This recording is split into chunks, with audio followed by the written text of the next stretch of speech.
ગાંધીનગર જિલ્લાના પોલીસ વડાશ્રીના અધ્યક્ષ સ્થાને આજરોજ સાયબર ક્રાઇમ અંગેની પ્રેસ કોન્ફરન્સનું આયોજન કરવામાં આવ્યું હતું।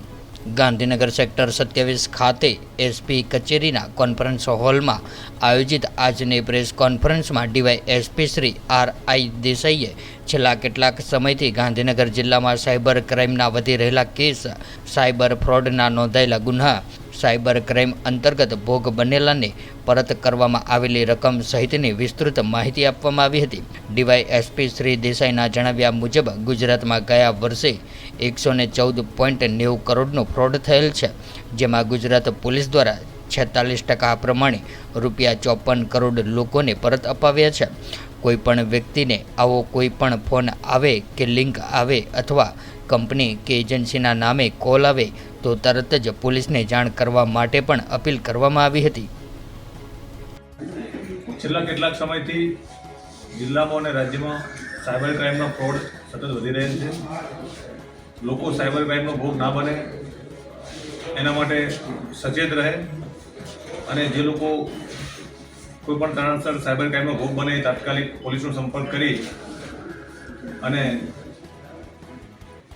પોલીસને આરોપીઓ સુધી પહોંચવામાં મદદ કરે એ માટે ખાસ લોકોને અપીલ કરવામાં આવે છે। સાયબર ક્રાઇમના આંકડાની વાત કરીએ તો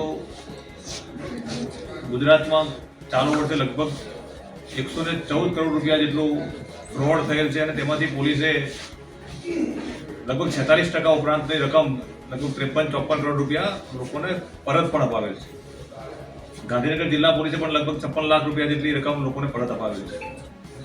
દરેક લોકોને અપીલ છે કે સાયબર ક્રાઇમનો ક્યાંય ભોગ ન બનીએ। વારંવાર તમને અપીલ કરવામાં આવે છે અલગ અલગ એજન્સીઓ દ્વારા, બેંક છે, ઇન્કમ ટેક્સ છે, એમના નામથી પણ ખોટા મેલ કે ખોટા ફ્રોડ થતા હોય તો ક્યાંય શિકાર ન બનીએ અને કદાચ કોઈ કારણસર ક્યાંય ફ્રોડનો શિકાર બનીએ તો કોઈ પણ જાતના ગભરાટ વગર, કોઈ પણ જાતનો ડર રાખ્યા વગર તાત્કાલિક પોલીસનો સંપર્ક કરવા માટે દરેકને જણાવવામાં આવે છે। આ સિવાય જે લોકો ક્યાંક સાયબર ક્રાઇમનો ભોગ નથી બનતા પણ એમની સાથે કંઈક ઠગાઈ થવાનો પ્રયત્ન થાય છે અથવા તો એમની એવી લિંક કે એવો કોલ આવે છે, એવા લોકોને પણ વિનંતી છે કે પોલીસનો સંપર્ક કરો જેથી આવા લોકો સુધી આપણે પહોંચી શકીએ।